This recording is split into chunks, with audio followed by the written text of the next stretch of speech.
సిరిసిల్ల గ్రామంలో మానస అనే చిన్న అమ్మాయి ఉండేది.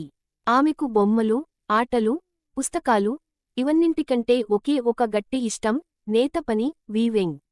ఆమె తండ్రి ఒక చిన్న నేతకారుడు. రోజూ తాడు అల్లుతూ బట్టలు తయారుచేసేవాడు. మానస అతడి పనిని చూస్తూ పెరిగింది. ఒకరోజు గ్రామంలో భారీ పండుగ. అందరూ కొత్త బట్టలు కొనడానికి తయారయ్యారు. కాని మానస తండ్రి దగ్గర పాత మెషీన్ చెడిపోయింది. పని ఆగిపోయింది. ఇంట్లో డబ్బులేక, పండుగ రోజున కూడా బట్టలు అమ్మలేకపోయే పరిస్థితిలో ఉన్నాడు. మానస అతని బాధ చూసి అడిగింది, నాన్నా, నేను సహాయం చేస్తే ఎలా ఉంటుంది?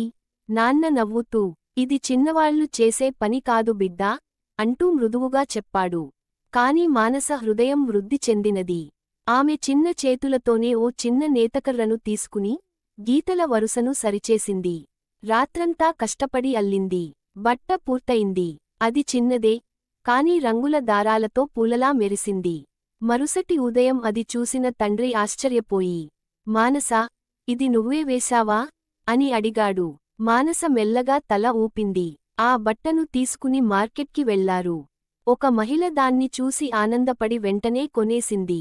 త్వరలో మరెవ్వరూ ఆ చిన్న బట్టల అందాన్ని చూసి ఆశ్చర్యపోయి కొనడం మొదలుపెట్టారు. మానస అల్లిన రంగుల బట్టలు గ్రామంలో ప్రసిద్ధి పొందాయి. కొద్ది రోజుల్లోనే వారు కొత్త మెషీన్ కొనగలిగారు.